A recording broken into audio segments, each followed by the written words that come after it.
El gusto de saludarte, profe. ¿Cómo andás, Raúl? ¿Cómo va todo? Estamos una vez más en Historia en Alpargatas y en este caso charlando de efemérides y conectando también con el presente. Ya van a ver por qué.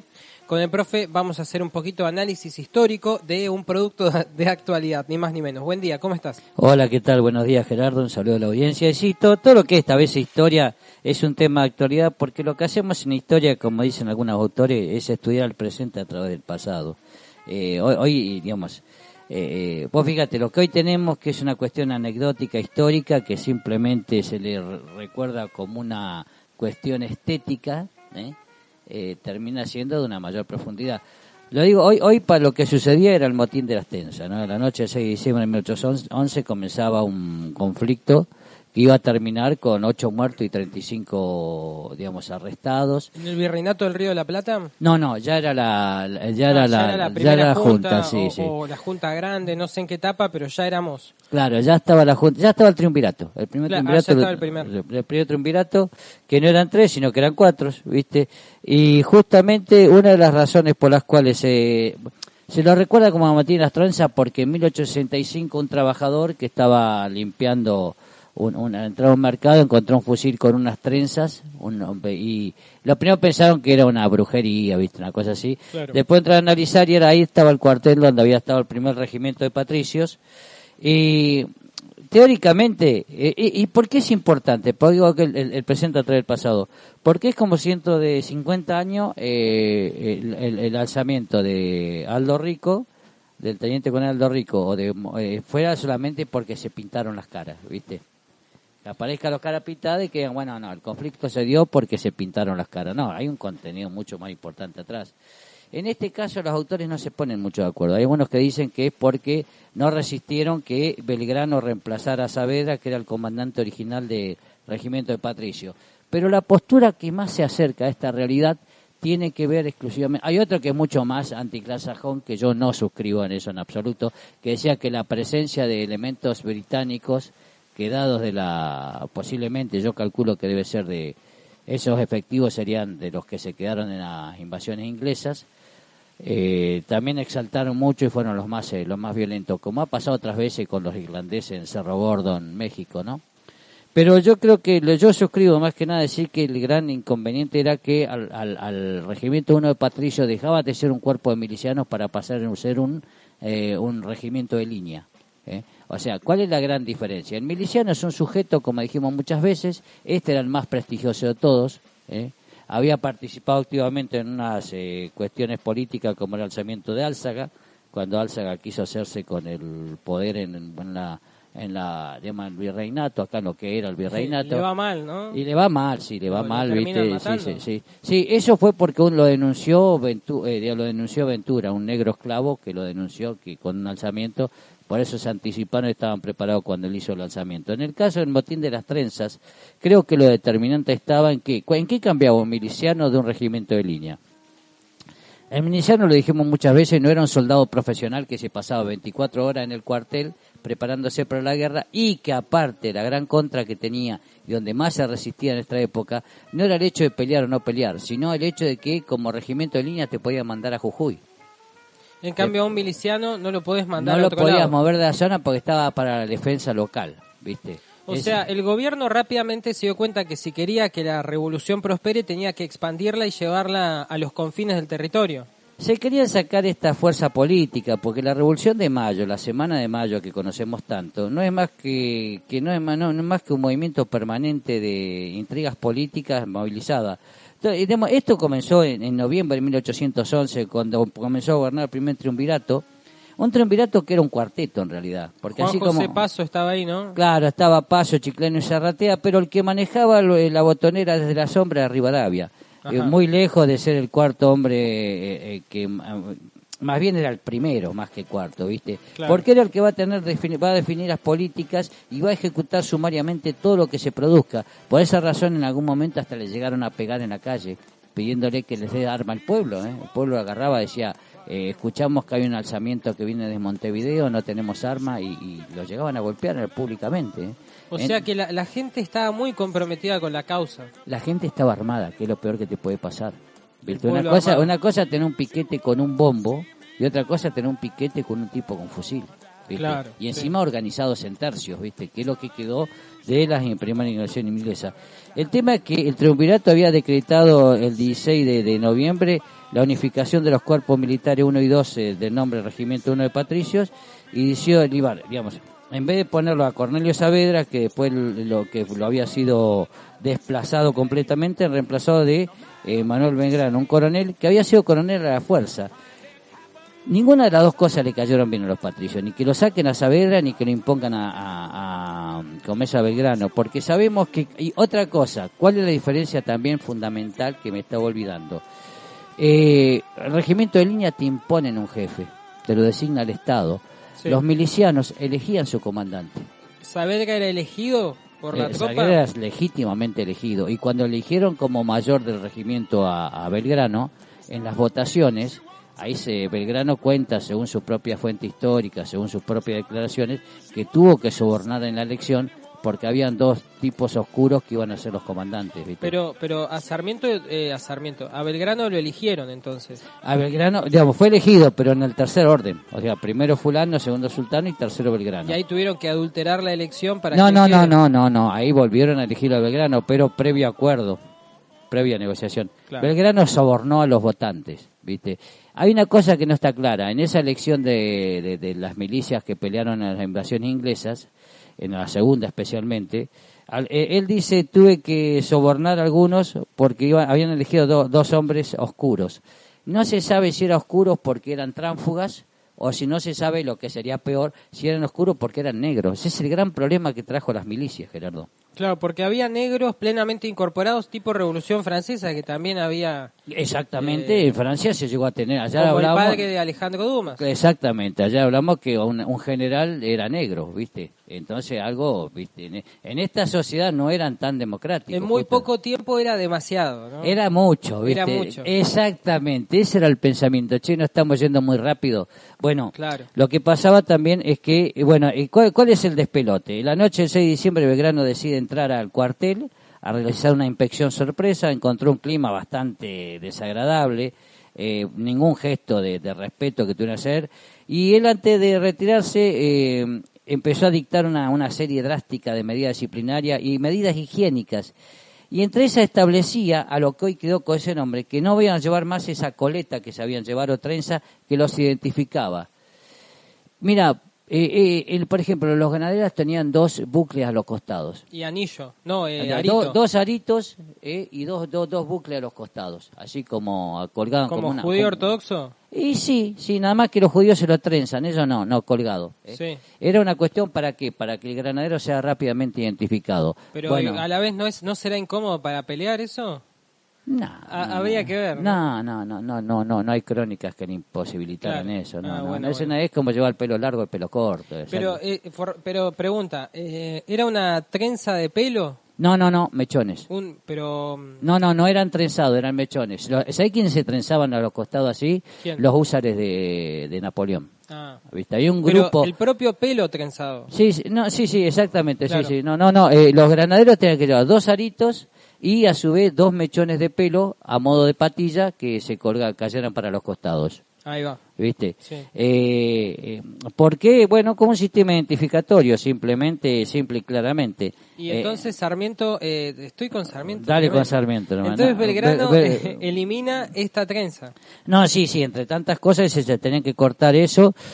Y entonces, bueno, lo que sucedió ahí que se amotinaron, se levantaron, ninguna de las dos cosas le cayeron bien, y eso fue la gota que rebalsó el vaso. ¿Cómo terminó esto? Bueno, había problemas previos, porque ya el 5 o 6 de abril de ese mismo año los saavedristas habían movilizado el sector suburbano, había un movimiento entre pardos, morenos y patricios que se imponían por la fuerza, ¿viste? Sí, pregunta respecto a Saavedra y Belgrano.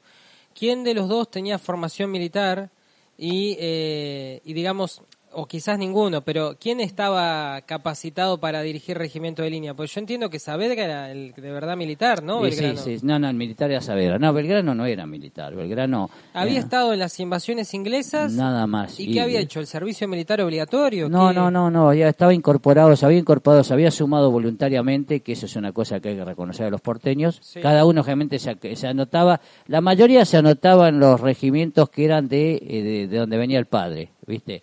Si tu papá era gallego, te ponías en el tercio de los gallegos, en el tercio de los andaluces, los catalanes. ¿Las milicias estaban organizadas con este criterio? Claro, y había uno que decía, bueno, yo no tengo nada que ver con mis viejos, yo soy de acá. Ese era el de Patricios. Ahí viene el nombre. El más porteño de todos. El más porteño de todos era el Patricios, y el jefe que tenía era el boliviano Cornelio Saavedra. Claro, ¿nacido en Chuquisaca? No, en Potosí. Era, el militar era Saavedra, pero Saavedra ya estaba en franco deterioro, porque... Sí. Y un detalle, profe, es un ejemplo de asignarlo a Belgrano de esto que hacen los gobiernos y que se ve ahora con Milei. Prefiero a alguien de confianza antes que al mejor en el cargo, ¿no? Prefiero a alguien que sé que no me va a traicionar antes que al experto militar profesional que después llegó con San Martín y Alvear, pero que en ese momento era preferible este tipo que Saavedra, que ya no era de fiar. Lo que pasa es que el regimiento respondía más a Saavedra que a Belgrano. Y aparte otra cosa muy clara, que es la diferencia entre San Martín y Belgrano. Por ejemplo, Belgrano no era militar y imponía unas disciplinas bastante severas. San Martín era temido, pero había cosas que... Ejemplo claro, Belgrano no quería tener mujeres en el regimiento, Belgrano no aceptaba la condición de duelo. San Martín decía, ningún oficial mío va a rechazar un duelo, ¿viste? Ningún oficial mío, y ha tenido problemas porque después Miller, el inglés, con el descerebrado de Lavalle, se quisieron batir a duelo por hablar mal de una mujer a esos niveles, porque a veces los duelos arrancaban de cuestiones ridículas. Cuando Miller dijo estuve con una chica en Buenos Aires, no dijo eso, ¿no? Que estaba bastante, bueno, entonces todas esas descripciones porteñadas que tuvo el inglés, sí. Y resulta ser que era la prima de Lavalle. Y ahí no se armó la Claro. Y esto lo arreglamos con el sable, ¿viste? Con las pistolas. Y bueno, eso fue ahí, probó su propia medicina San Martín, ¿no? Porque, bueno, Belgrano consideraba, ¿y cuál era el problema también que, por ejemplo, imagínate, un veterano inglés no iba a aceptar que... Y es más, el conflicto armado que explotó, digamos, cuando se levanta esto, el que pudrió todo fue un inglés. ¿Viste? Los ingleses eran combatientes de verdad. ¿El que hizo el motín de las trenzas? No. Entre ellos había ingleses incorporados, pero el que desató el infierno fue un inglés porque disparó con un cañón y mató personas. Y ahí, ahí se logró el enfrentamiento, empezaron a gritar muera Belgrano. En eso Belgrano se achicó y le contestó también a los gritos que si quieren que muera, dispárenme. Y él anteriormente se había retirado bastante consternado y logró... Es que me decís que asumió el 16 de noviembre, o sea que el tipo no llevaba ni 3 semanas en el cargo. Y es que ahí está. Yo creo que la que más provocó el motín de las trenzas... Bueno, esto termina por supuesto con un combate sangriento, los rebeldes no tenían intenciones de rendirse, el triunvirato armó una doble estrategia, por un lado de seguir negociando y por otro lado rodear el cuartel para intervenir en cualquier momento. Hubo varios mediadores, entre ellos el violento Juan José Castelli, el primo del Belgrano, que era el orador de la revolución, viste, que se destacó frente al BOE, y justamente lo tuvieron que sacar a Castelli porque estaba en cana, viste. Estaba arrestado en el propio cuartel de haber sido sometido a juicio por la derrota que habían tenido en Desaguadero. O sea, tuvieron que sacar un preso para el negocio. También me dio el Castelli en el debate en el Cabildo del 22 de mayo. Y bueno, a ese sujeto que estaba preso lo sacaron. El problema es que uno de los matinados, que era Richard Nomfres, se violentó. Hay que entender, eso sucede cuando incorporás tropas. Yo calculo que a los ucranianos les debe pasar con los mercenarios. Cuando combatís, tenés combatientes de verdad, ¿viste? Este sujeto, pegó un cañonazo y generó con la metralla la muerte de 6, 7 fuerzas regulares. Y la respuesta no tardó en llegar. El cuartel fue rodeado por 300 dragones de infantería, 25 caballería, 200 regimientos número 5 de América y otros tantos regimientos de castas, o sea, negros. Varios civiles también se pusieron las órdenes de French, que era uno de los que dirigió la represión. En resumidas cuentas, el saldo del combate el 11 al otro día va a ser de 8 muertos, 35 heridos. Pero Rivadavia y el Triunvirato no iban a dejar pasar esto, ¿no? Acá Rivadavia fue bastante cruel en este aspecto, instruyó un sumario por razones de seguridad, fueron expulsados los diputados del interior porque estaba la Junta Grande, el Elian Funes fue detenido, sospechado de complicidad con los rebeldes, se decía que los delegados que habían venido del interior habían promocionado esta revuelta. Los implicados negaron durante el juicio toda intención política, recordaron que era un planteo estrictamente militar. Claro, estrictamente militar. Había dos razones. Ser del regimiento de línea y no miliciano significaba dos cosas: que te podían mandar donde quisieran y que tu jefe no lo podías elegir vos, sino que te lo encajaban. Y la parte salarial, profe, porque el miliciano cobraba por su trabajo. Bueno, no, muy buena pregunta, compañero. Sí, no, había un problema en el demora de los pagos. El cayé, no había acuerdo en el cayé. No, lo que pasa es, claro, ese fue el gran problema. Cuando vos te demoraban los pagos, vos te podías alistar en otra unidad, ¿viste? Pero acá resulta que el regimiento de Patricio era la élite del momento, ¿viste? Fue el regimiento que mejor funcionó. Y es un regimiento que desapareció después de Motín, ¿eh? Se lo levantó mucho después. Y es un regimiento que peleó en Malvinas, por ejemplo. Peleó en Malvinas. Sí, estuvo en Malvinas. Y después se llenó de vergüenza por el desastre del 91, cuando hubo un intercambio de balaceras ahí en Santa Fe y Juan B. Justo, profe. Santa Fe y Bullrich. Sí, en el 90 que fue tiraron un camión, digo, el un último, colectivo. Sí, no, peor que eso. El último levantamiento cara pintada que lo hizo Mohamed Ali Zeinaldin, estando preso, que no llegó a hacerse cargo de... No pudo estar en lugar del comando conjunto que iba a dirigir la rebelión. El alzamiento, en el regimiento 1 de Patricios se generó el combate. O sea, esta sección podría llamarse el polémico 1 de Patricios, porque estamos nombrando varias irregularidades. Convengamos que es uno de los regimientos que mejor trata a los veteranos de guerra de Malvinas, te aviso. Y yo en una noche de los museos fui a visitarlo y estuvo buenísimo. La verdad es un gran lugar para visitarlo porque... Nos contaron historias, pusieron música de la orquesta, tiene una excelente orquesta, el 1 de Patricio. La mejor que pueda existir. Sí, la marcha de Patricio está tomada de los fusileros del Rey y son hermosos. La versión nuestra es mucho más linda todavía. Sí. Mira, el regimiento 8 de infantería que tenemos en kilómetro 8 y más el regimiento 1 son dos regimientos históricos que han tenido una participación descollante en cualquier tipo de guerra, ¿viste? Lo han demostrado, han entregado vidas a la patria. Bueno, estuvo en todas el 1 de Patricio. En todas. El regimiento 1, por ejemplo, estuvo en todas, ¿viste? Todas. Sí. Acá pasaba una cosa, en el contexto de la época había una gran impopularidad con el gobierno porque el desastre de Huaki fue un desastre pues fue víctima del pánico. Yo recomiendo Huaki, Víctima de Pánico, hecha por Alejandro Rabinovich, nada más, porque después a San Martín le pega con un caño. Sí. Falló en todo mi horóscopo, hay que reconocerlo. Porque Emilio Campo no asumió la presidencia del Banco Central. Lo cual no me deja tranquilo. No, tampoco los muñecos que están... Mi desesperación... No, pero dejamos... Bueno, vamos a dejar tema aparte. Sí. Bueno, la cuestión igual, profe, en 2 años puede asumir, ¿eh? Quédate tranquilo, que está en carpeta. No, mi única preocupación, más allá de lo económico, es que comience con esa pulsión histórica que tiene, porque es un historiador que ha llegado a las fuentes históricas, los ingleses lo han llegado, digamos, es tan pollo de ellos que le permiten consultar cualquier tipo de fuente.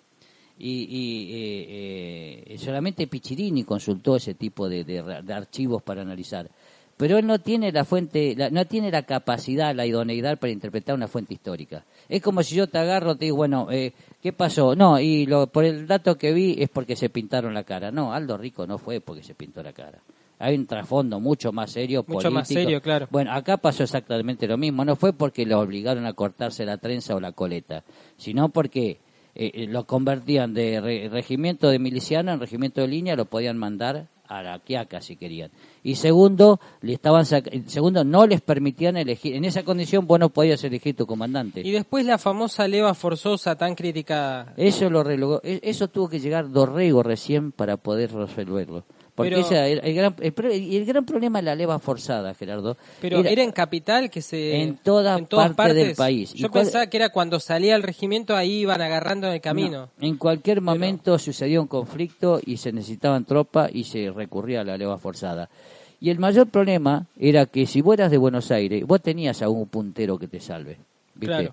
Porque existían las milicias, eso te podía salvar. La ligaba a los que venían de afuera.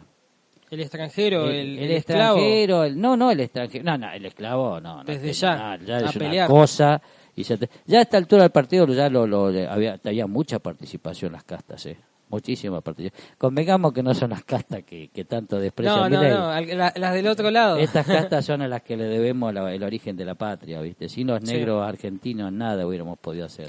Pero bueno, ¿a los extranjeros los llevaban de reclutas? No solamente extranjeros, Gerardo, cualquier Santiago. En esta época no existe la figura del extranjero. El extranjero era el cordobés. El cordobés era un extranjero. Claro. Bueno, Ortiz de Ocampo, cuando saca sus tropas y cruzan, creo, no me acuerdo qué arroyo, San Nicolás. Cuando salen de San Nicolás de los Arroyos, él dice, a partir de este momento han abandonado Buenos patria. Aires y están en el extranjero. Sí, ese es el pensamiento. Sí, o sea, Córdoba ya es otro país. A nosotros nos pasa por cuestiones de tránsito nada más, pero bueno, esto era cualquiera que venía de Santiago del Estero, de Córdoba, de Corrientes, era el primero que lo metían en la leva forzada. Era malo, porque por ahí si Buenos Aires se levantaba contra Corrientes, vos tenías que pelear contra tus propios paisanos. Claro. Ahora, volviendo a lo político, yo siento que Rivadavia, por las cosas que me estás diciendo, aprovechó esto para limpiar la escena y volver a porteñar el mandato, porque me decís que enseguida a los del interior les hizo un juicio sumario, los excluyó. Entonces, otra vez concentrar poder sobre su persona, ¿no? Exactamente. Era una lucha también entre el centralismo y el federalismo, ¿viste? Porque no te olvides que el triunvirato es producto de la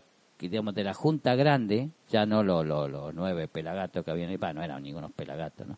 Claro. Los 9 más importantes, sino que la Junta Grande son gente del interior que tiene un criterio diferente. Claro. Y había intereses encontrados ahí. La primera junta se disuelve por el fracaso de Huaki. Exactamente, el fracaso de Huaki fue un pánico tremendo. Sí. La batalla fue producto del pánico, La batalla un día si querés la vamos a contar. Pero después viene cuando... Viene Huaki y el desaguadero. Sí, ¿viste? las dos derrotas. Las dos derrotas, y después Belgrano primero va a Paraguay o primero va a Salta, Jujuy. A Paraguay primero.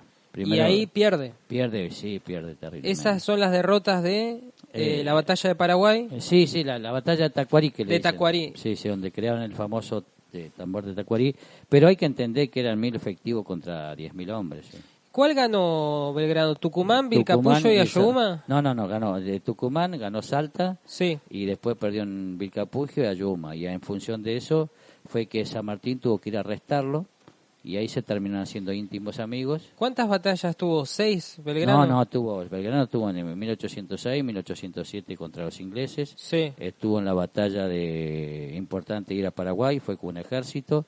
Después, los más resaltados, después tuvo como comandante en pleno poder, se fue al norte, perdió en algunos escaramuzas que tuvo.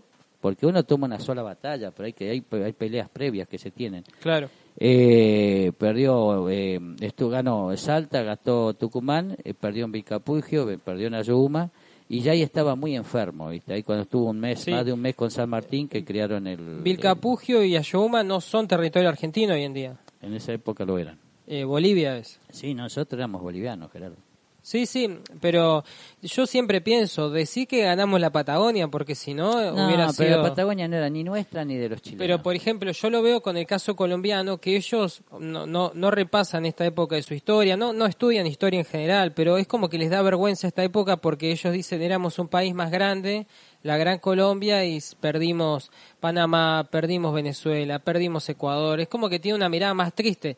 Nosotros perdimos Bolivia y Paraguay, pero por lo menos ganamos la Patagonia. Todo, sí, ganamos la Patagonia. Primero ganamos Mendoza porque nos la dio jurisdiccionalmente el rey. Claro. Después ganamos un montón. Para mí se ganó más de lo que se perdió. No, mira, Salta y Jujuy, ¿no? Sí, es un milagro que seamos un territorio tan grande. Pero quiero decirte que en historia y geografía histórica, cada uno de los países de Latinoamérica, quitando Brasil, siempre ven un país como eran antes y cuánto perdieron. En cada uno de los países, yo lo he llegado a ver. El doctor, yo lo recomiendo que hablen con el doctor Márquez Cabral de la universidad nuestra, y tiene mapas perfectamente diseñados históricamente para mostrar cómo cada país latinoamericano tiene un discurso histórico en el cual dice, teníamos un gran territorio y mirá todo lo que perdimos. Chile, Uruguay, nosotros, Bolivia, Perú, todos los países, Colombia, por supuesto Ecuador, todos tienen este constructo discursivo de decir, éramos un gran territorio y mirá todo lo que perdimos. Mirá cómo nos robaron, claro. Sí. Lo que no dicen que en ese momento a nadie le importaba nada, ¿viste? Digamos, Sí. el salteño era salteño, el correntino era correntino, el porteño era porteño. El porteño, digamos, el término argentino eran los que estaban acá, los que estaban ahí en el, donde está usted, ahí en el Virreinato del Río de la Plata. Claro. Decirle porteño en santeño en este periodo, te ligabas una piña, ¿viste? Sí, era ofensivo. Ojo que hoy también te puedes ligar una piña, ¿eh? Se ha puesto de moda porque ya los porteños que hemos tenido desde Macri, desde Fernández y desde Milei ya me tienen repodrido, ¿viste? Claro. Porque son los sujetos, son un cáncer, ¿viste? Sí, venimos de... Son los mismos imbéciles que a mí me alentaron para ir a la guerra y cuando volví me preguntaron de qué guerra estaba hablando. Bueno, incluso Cristina es de La Plata, ¿no? Nació en La también, Plata. sí, señora. Digo, la verdad, desde 2007 que no hay un presidente de las provincias. Hoy en día es tanto el desprestigio, es tanta la mala fama. Son los que nos hacen quedar como la miércoles cuando vas al exterior. Sí. Son insoportables. Se parecen mucho a los ruinos anglosajones en el comportamiento, porque después en el resto son tan negros como somos todos nosotros. Bueno. Pero digamos, es tanto que hoy en día el que es bonaerense se enoja si le decís porteño. Sí, está muy clara la diferencia. Son sujetos. Yo creo que Guido Infran no me molesta, no me gusta nada de él, pero en el que coincido en el discurso de decir que los porteños viven pensando en Europa más que en su propio país, ¿viste? Sí. Y son los primeros que han inventado esto que Milei puso de moda, que decir que Argentina es una mierda.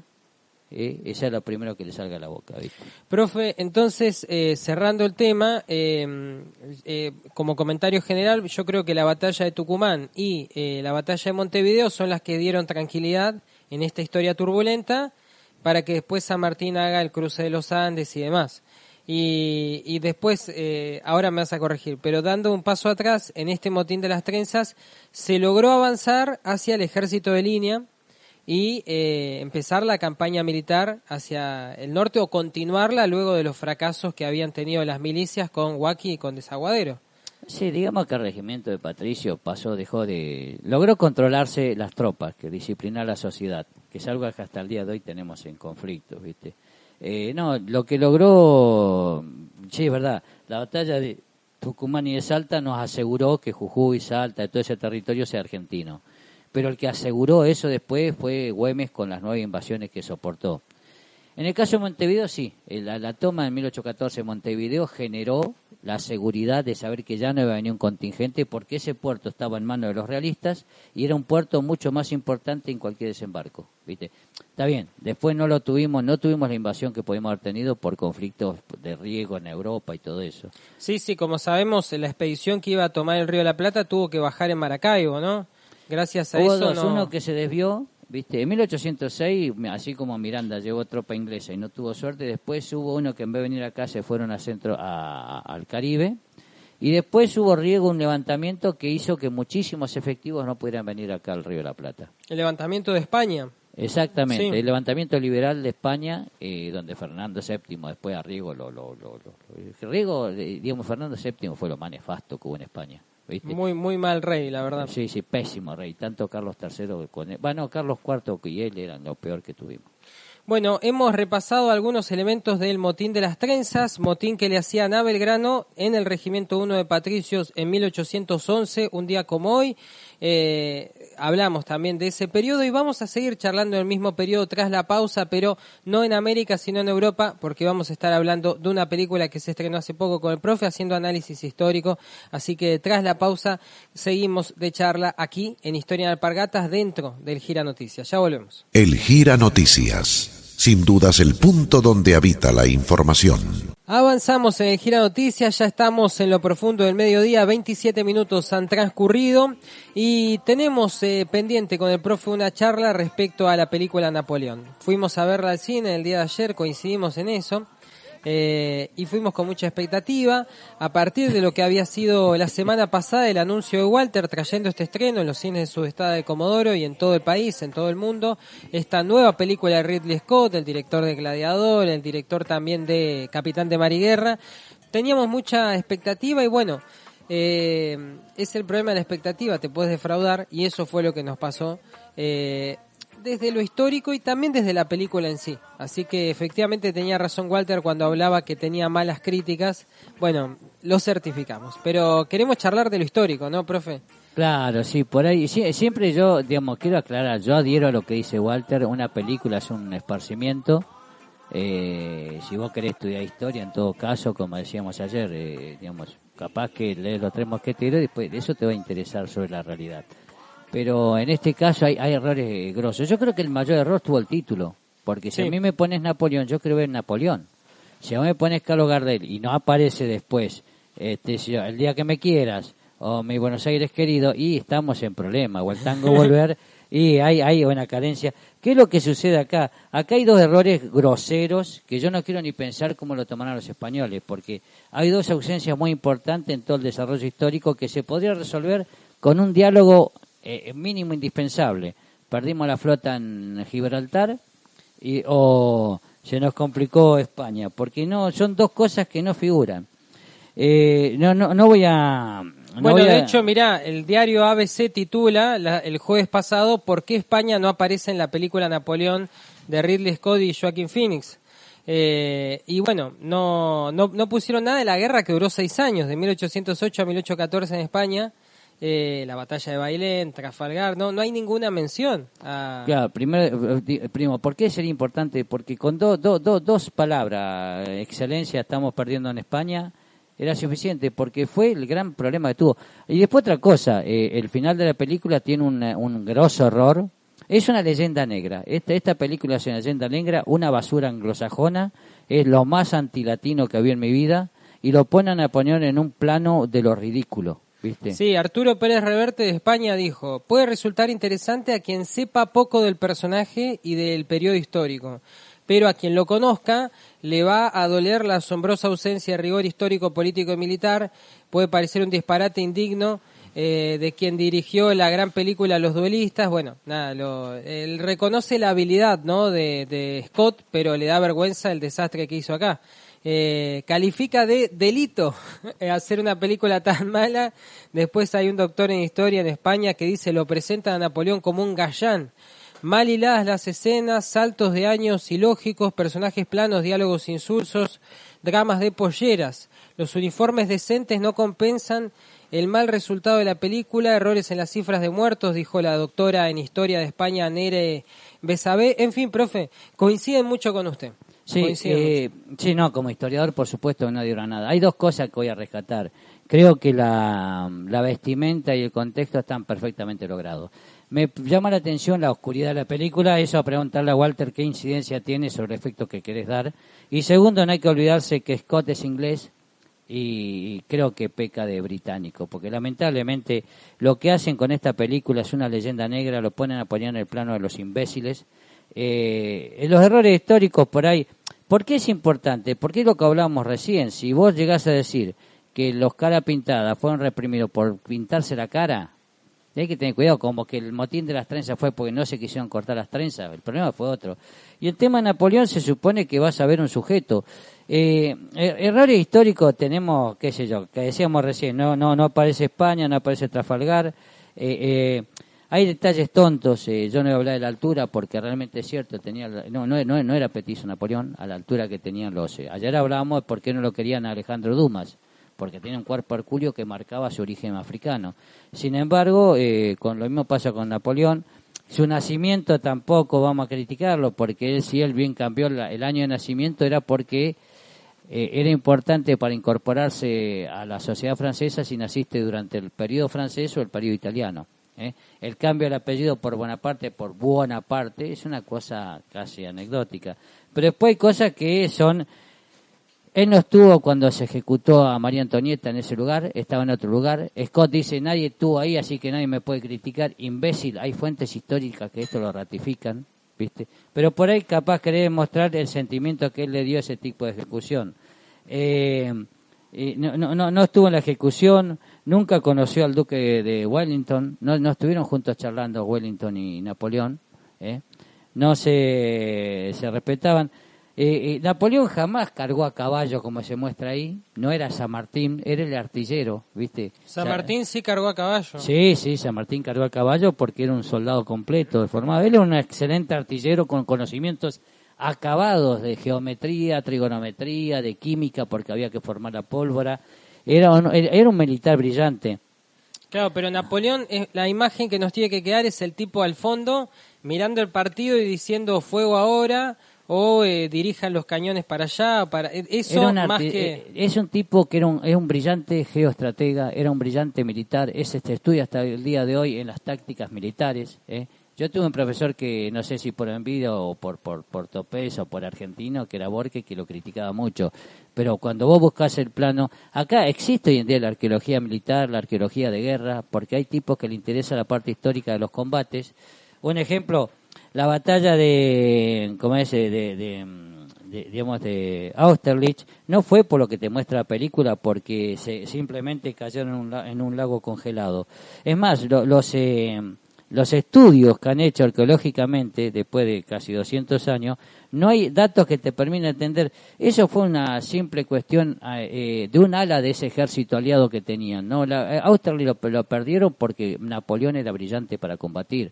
Tenía un sistema de punta de artillería, una infantería formada de una manera brillante y excelente, y unas cargas adicionales de los flancos de caballería, una táctica envolvente de la cual muchas cosas San Martín aprendió.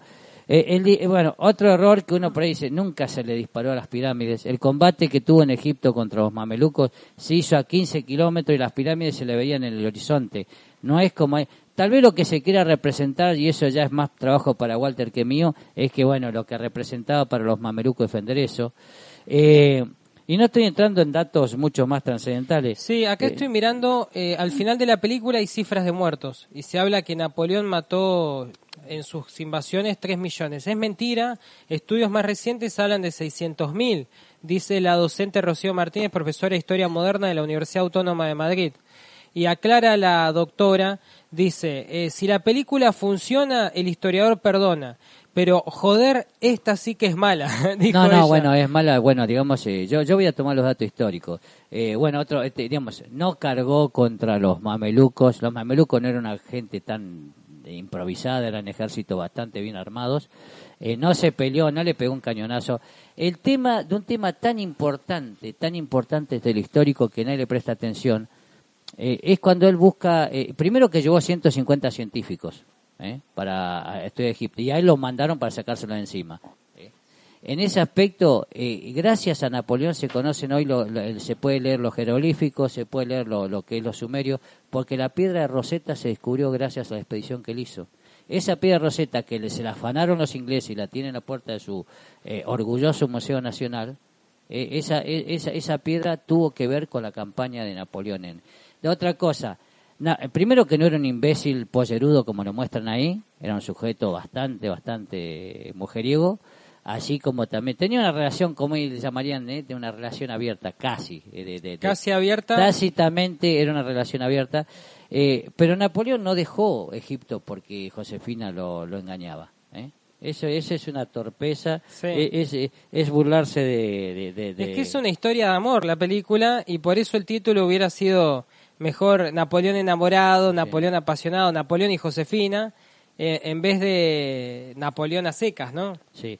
Otra cosa que lo ponen a Napoleón como que en un momento determinado habla en inglés. Napoleón hablaba italiano y francés. No. Digamos, nunca hubo una entrevista esa que se tiene ahí. Con Lord Wellington. Claro. No existió eso. Sí, la coronación no es un improperio, es un acuerdo que, digamos, otra cosa que no se habla es cómo fue su relación con el papado. Él justamente, la Revolución Francesa había cortado de raíz, de cuajo digamos, y viceversa, ¿no? El Vaticano.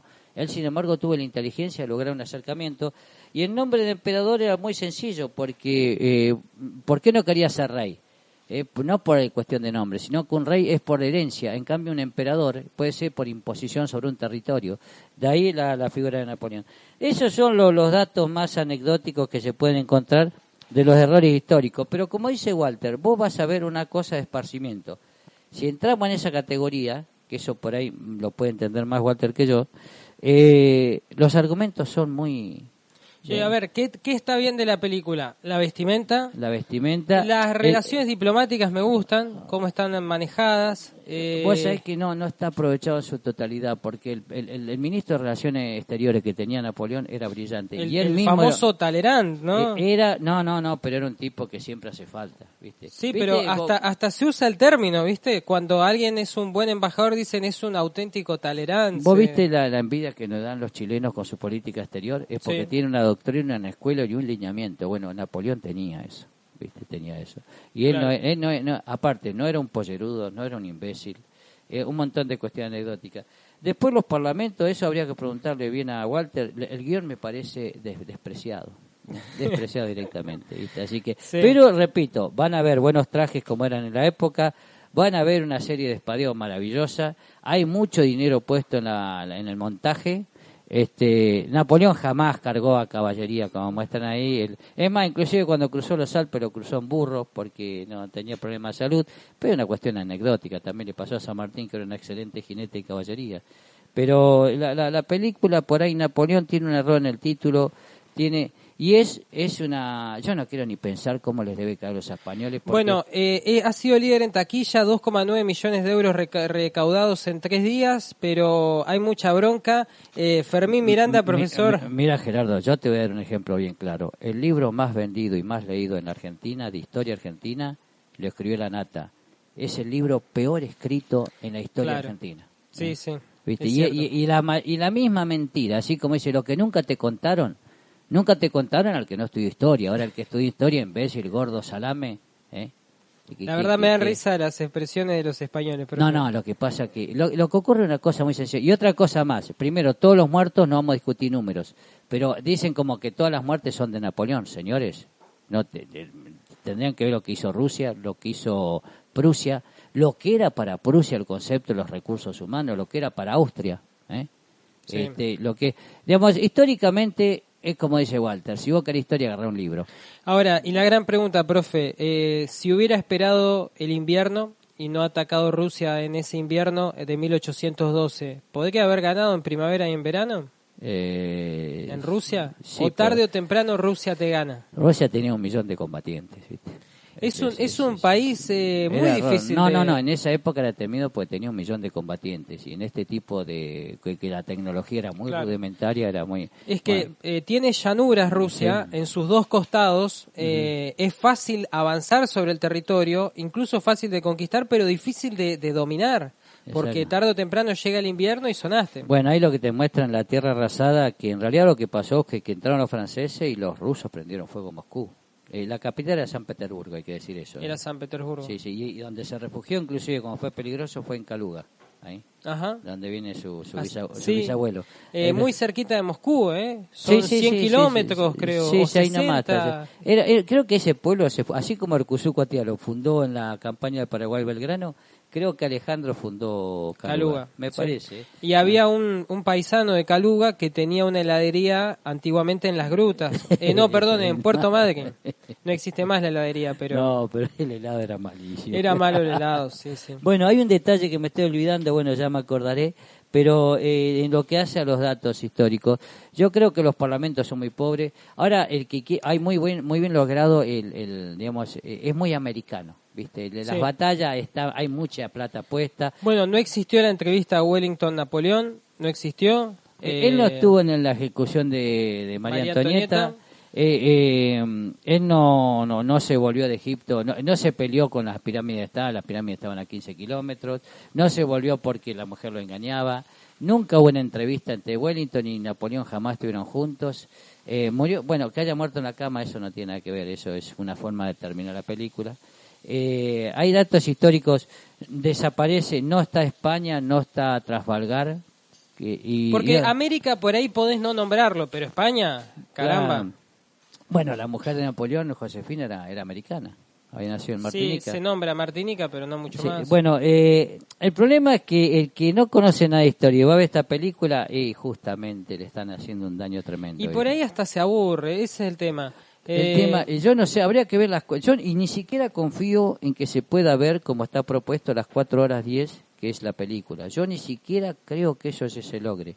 ¿Viste? Y después otra cosa que se dice acá torpemente, Napoleón, señores, no era un imbécil para dirigir, no era ese café con leche que se ve en la película, era un tipo brillante geoestratégicamente hablando, sus tácticas eran increíbles. Él de 64 batallas perdió 4 nada más. Una fue Bailén, por culpa de Dupont, en la cual estuvo San Martín en ese combate. La otra fue, digamos... Después otra cosa, él no lo echan porque volvió de Rusia, sino porque perdió la batalla de Leipzig, ¿viste? Él perdió solamente Trafalgar, perdió Bailén, perdió Waterloo y perdió Leipzig, nada más. De 64, 60 de 64, victorias. Pucha, Ojalá. Yo lo quiero de director técnico este tipo.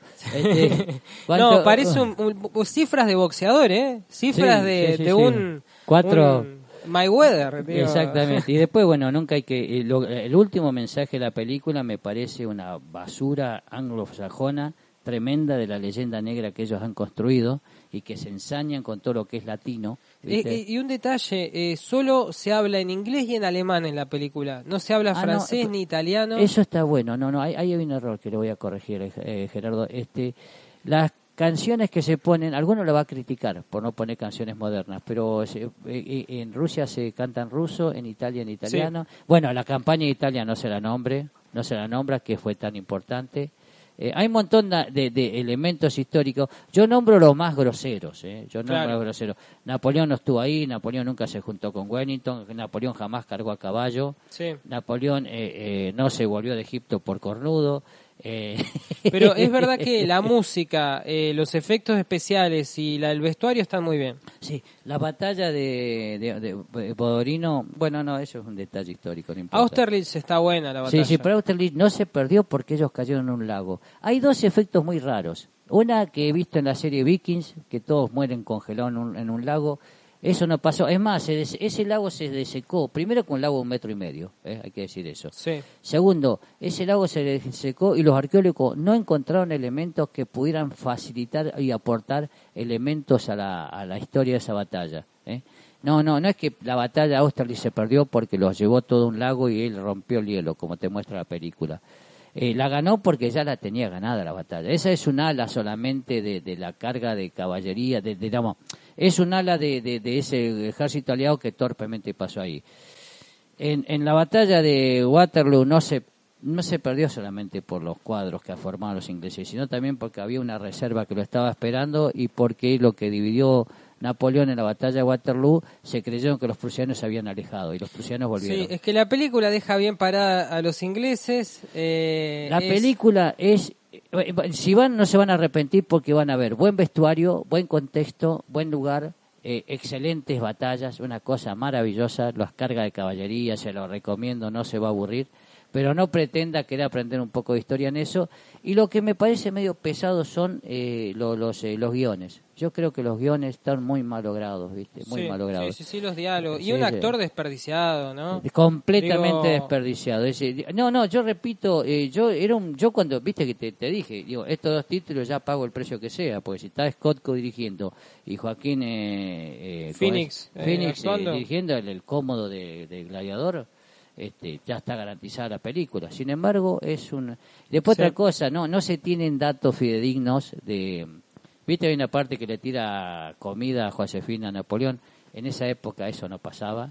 La gente sí tiraba frutas podridas en una sentencia. Bueno, ese es otro detalle, pero puramente histórico. La ejecución de Luis XVI y de María Antonieta, el público no tuvo cercanía casi con la gente. Ajá. Se hizo en el más discreto y secreto de las ejecuciones. Mirá. Eso fue la realidad. Se aseguró la revolución de que no pasara. A Robespierre el tiro se lo pegaron cuando fueron a arrestarlo. Robespierre no pudo hablar en su acusación. Y por eso también lo mataron, no se pudo defender. Y es más, ¿por qué es importante que no haya estado Napoleón? Si Napoleón estaba en la ejecución de Josefina, capaz que lo ejecutaban a él, porque él trabajó mucho tiempo, él logró entrar a posicionarse en alta sociedad porque era muy amigo y trabajaba con el hermano Robespierre. ¿Viste? Ahí está. Así que bueno, pero después el resto es una maravilla el despliegue, es una excelencia el montaje, las cargas y las batallas, en eso los yanquis, los ingleses te aseguran todo, pero lo que van a ver es, esta serie que fue tan famoso que trabajó, ¿cómo se llama? El Retorno al Rey. Bueno, la del Señor van de a los ver El Anillos. Señor de los Anillos en el siglo XIX, señores. Una Bueno. excelente, pero no pretende. Después el resto es una leyenda negra que todo lo que es latino, porque los franceses son latinos, Es criticado por los anglosajones. Los anglosajones son una basura. Y los que germanos. tratan de poner todo lo que es latino como una miércoles. Rusia también lo dejan bien parada, ¿no? Digámoslo. También lo ponen muy bien a Alejandro I.